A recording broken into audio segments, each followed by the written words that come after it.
Hello, everybody, and welcome back to day 21 of our Advent Read Aloud. It is December 21st. It's the first official full day of winter. Fall is over and winter has begun, and Christmas is only a few days away, and we are getting very close to the end of our Christmas mystery. So let's find out what happens today. The 21st of December. Oh, almost forgot to show you the picture. Oh, that's a nice picture. It's a little castle, a little boat. There we go. Little trees. That looks lovely. I would like to visit that place someday. Let's see where we're going. Papa woke Joachim early on the morning of Monday, the 21st of December.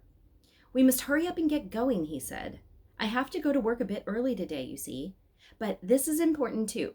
Maybe even more important than my job." Joachim sat up in bed and opened the Advent calendar. He had almost begun to dread Christmas because then there wouldn't be anything left of the calendar. That day, there was a picture of a village beside a shining lake. The village and the low hills round the lake were bathed in gold. Joachim unfolded the little piece of paper that had fallen out of the calendar when he opened it and read aloud. Evangeliel. Early one morning at the end of the 2nd century after Christ, the companions tumbled at top speed into Damascus on the bank of the river Barada. They sped past 2 soldiers who were guarding the western gate and sprang in along the straight street that cuts right through the city. The soldiers turned to one another in confusion. What was that? Only a gust of wind from the northwest. But it wasn't just wind and sand. I thought I saw people as well. The 2 soldiers were reminded of an old story from a few years ago about something that had happened at the eastern gate. A group of soldiers had been knocked over by a procession that had approached along the main street and thundered out through the city gate. It had consisted of people and animals, and one of the soldiers thought he had seen angels as well. For as Elizabeth, Ephrael, and all the others rushed out through the eastern city gate, they happened to bump into some Roman soldiers. The soldiers fell down, picked themselves up in confusion, and tried to see where they had gone, but the procession was soon many years and miles away. Late in the afternoon one day, in the middle of the 2nd century, they came down to the lake of Gennesareth in Galilee. They stopped in front of a village and looked out across the shining water. The hills lay like a wreath round the lake, and now the golden evening sun was shining on them. Elizabeth thought the lake looked like a blue china bowl edged with gold. The village consisted of simple houses with a small shed for livestock at one end. Between the houses walked loaded donkeys led by men wearing tunics and cloaks. The women, in loose clothing, were carrying jars on their heads. "We are in Capernaum, which is on the old caravan trail between Damascus and Egypt," explained Ephrael. "Here Jesus called his first disciples. One of them was the customs official, Matthew, for Capernaum was an important customs station. Others were the brothers Simon Peter and Andrew, who were both fishermen. 'Follow me,' said Jesus, 'and I will make you fishers of men.'" He helped them to catch ordinary fish, too, Ephrael hastened to add. Ephrael nodded.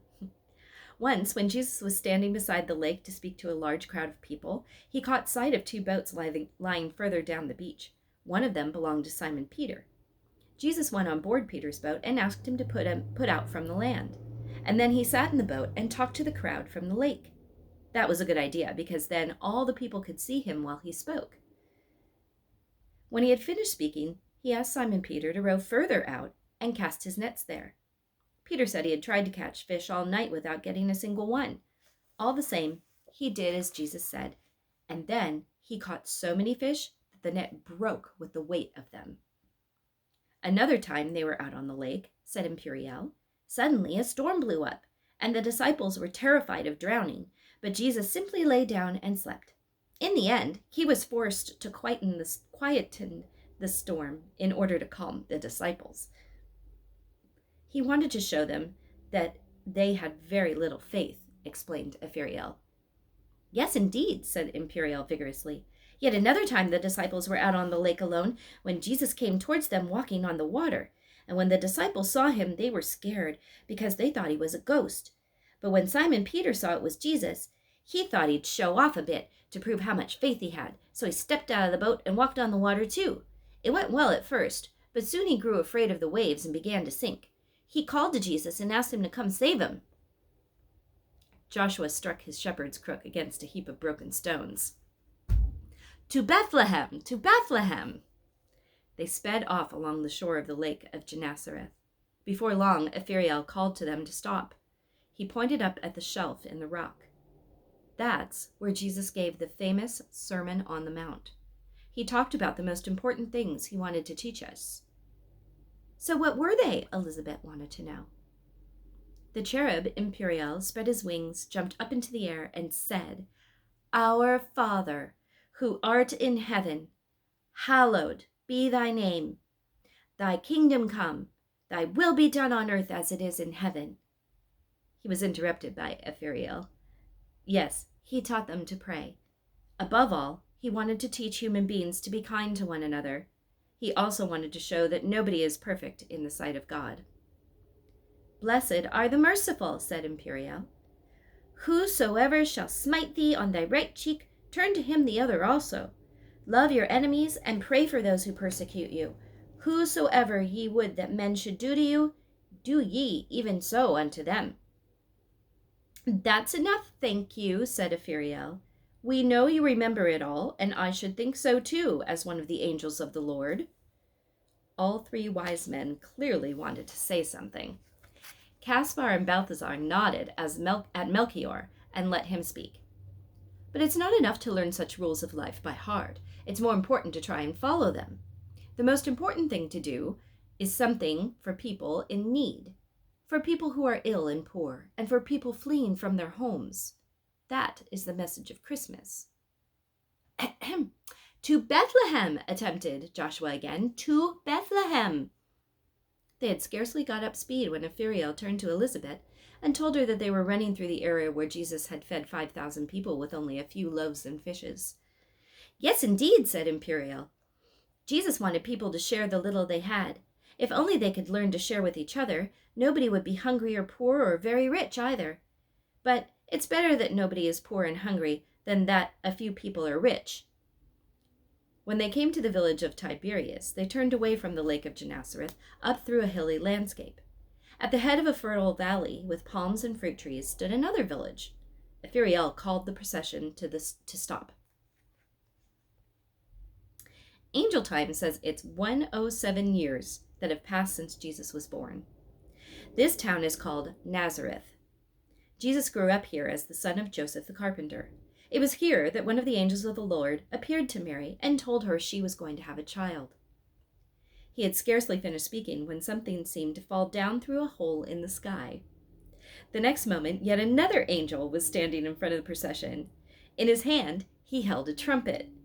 The angel blew once on the trumpet and said, I am the angel Evangeliel, and I proclaim to you great joy.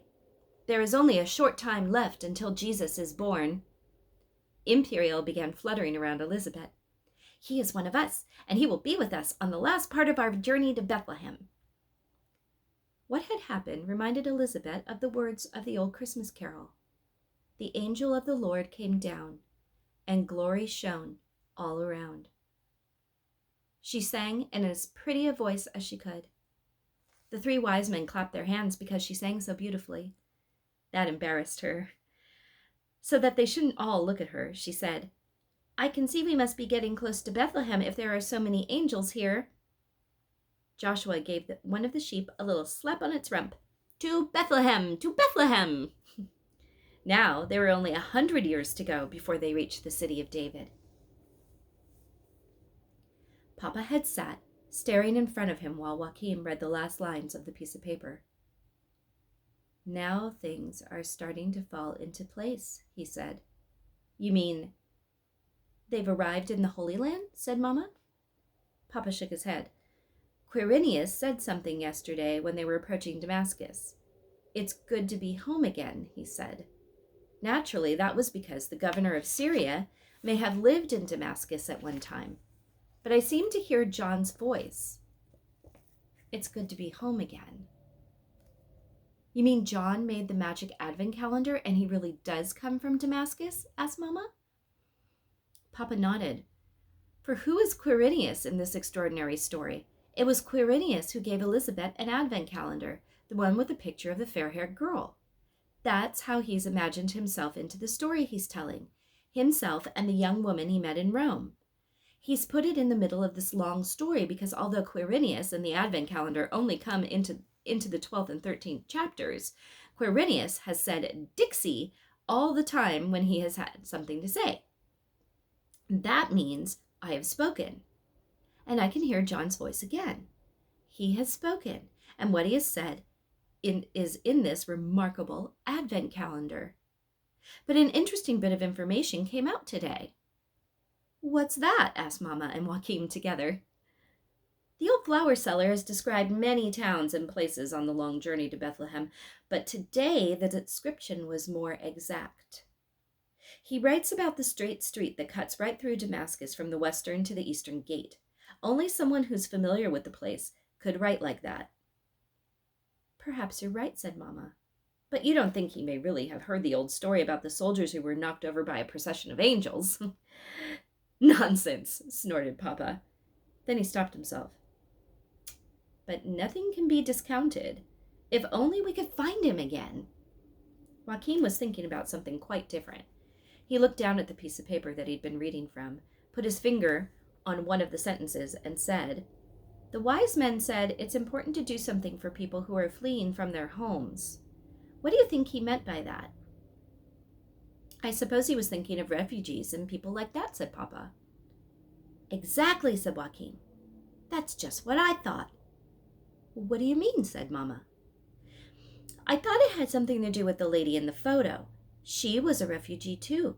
Besides, she was his girlfriend. Papa got to his feet.